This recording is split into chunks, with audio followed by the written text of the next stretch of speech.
It looks like this Ohio State versus UGA comparison heading into 2024, the 2024 season, right? We're a few months into this thing, but starting to heat up a little bit. Who's the best team in college football? Who's got the best roster in college football?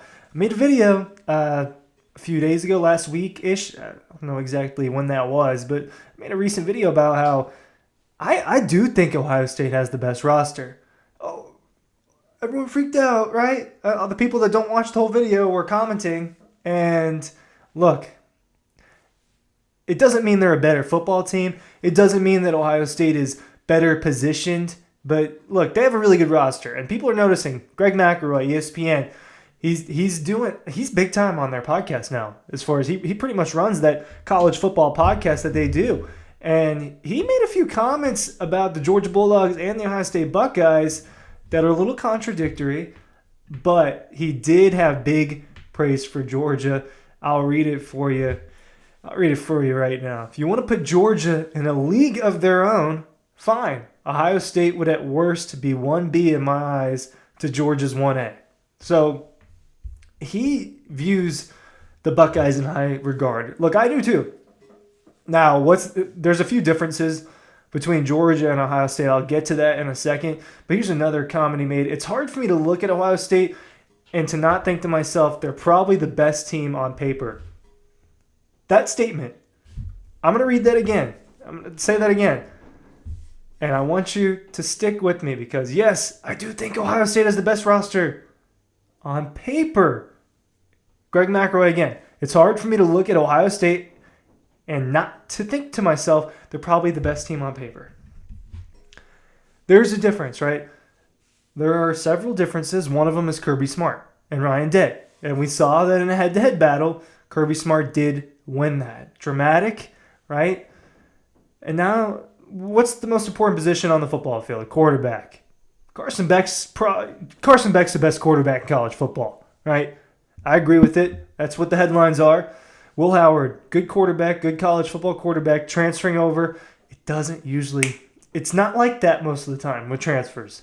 How many of them were really just quarterback transfers?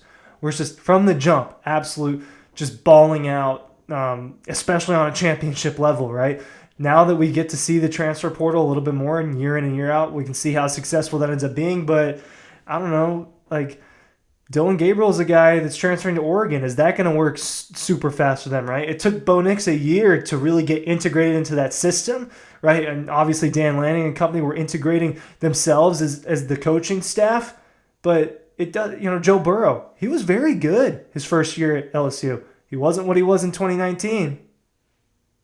So you can go through across the board and look at the examples. DJU, he was good at Oregon State, right? Maybe DJU is not quite the caliber as these guys, but Will Howard to me is more in that DJU territory, right? To me, it's not the Ohio State. Now I could be wrong, and maybe he balls out, but it's doubtful. Now on paper, Ohio State's roster is really, really good, and Georgia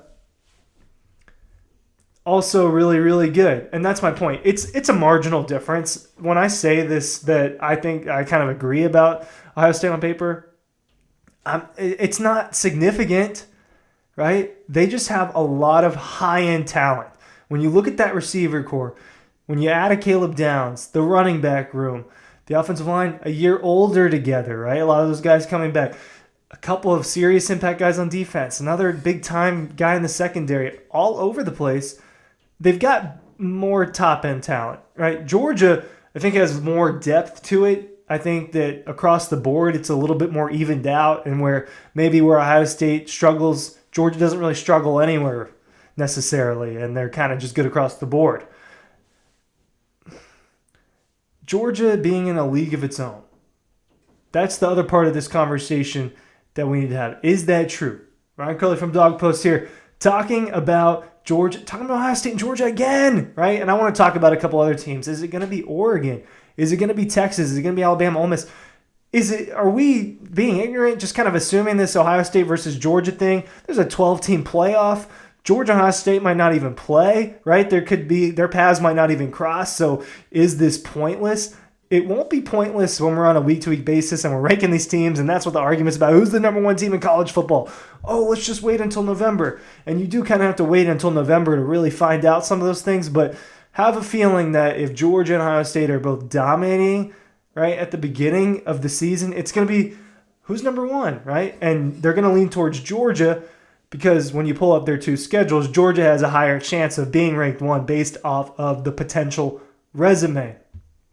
Our newsletter, make sure you're looking at it, right? Same way you're checking out these videos diligently, check out our newsletter. It's linked in the description down below. It just takes a few seconds to give us your email address and get signed up for the Dawg Post newsletter. We're pushing out content into your inbox every single day, so you're not missing out on the latest news with the Georgia Bulldogs. Want to know when Kirby Smart re-signs with Georgia, he gets another contract, right? Well, you're getting that email.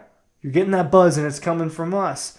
And we want to make sure that you're informed. It's a great way to stay tapped in to the Georgia Bulldogs. It's with the Dawg Post newsletter. So Ohio State, their season start, their first 1, 2, 3, 4, 5. Let's do the first 6 games of the season. Is very different from Georgia's.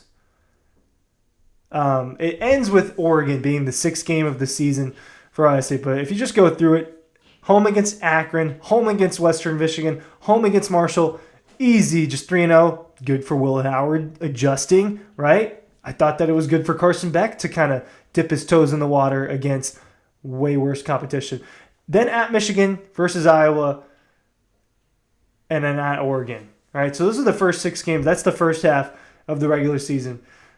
At Oregon, right? It's going to be interesting. Really good talent transferring over there. First 2 names that come to mind there is Dylan Gabriel and Evan Stewart, the wide receiver from Texas A&M. I was blanking on that. Dan Lanning is really good, and it's going to be really good. And it'll be interesting to see, is Oregon the real Pac-12 leader? That game's going to be over there in Autzen or in Eugene, and it's going to be a really good game. And if the Ducks win that game, then all of a sudden, okay, it looks like Oregon's the best team in the Big Ten. You go to Georgia's first 6 games versus Clemson, versus Tennessee Tech, at Kentucky, at Alabama, versus Auburn, versus Mississippi State. A much tougher 6 games. So if they're both undefeated through those 6 games, Georgia's going to be ranked number 1 and not Ohio State unless Georgia just, it's at Alabama, at Kentucky versus, Georgia will be ranked number 1 through the first 6 games. And then the second half of the schedule for Georgia. Easier or harder? You're going to ask yourself that question. You take a look at it for 2 seconds. At Texas versus Florida, at Ole Miss versus Tennessee. Just in those 4 games, it's tougher, right? Back half of the schedule, 2 toughest games for the Buckeyes at Penn State and then versus Michigan. Michigan is not going to be as good as Ohio State this season, okay? But is Georgia a league in its own? From a year-to-year basis, in the present moment, yes. It feels like a gap is forming in terms of discussing how good a program is. Right? Not just the team, but from a program standpoint, from an administrative level, a coaching level, top to bottom. Georgia is kind of turning into a league of its own. Right? I think Kirby is the main piece of this. I think that his impact in college football goes pretty far when you look back at the history with him at Alabama, how much things changed when he leaves. It's him. It really is. No glazing.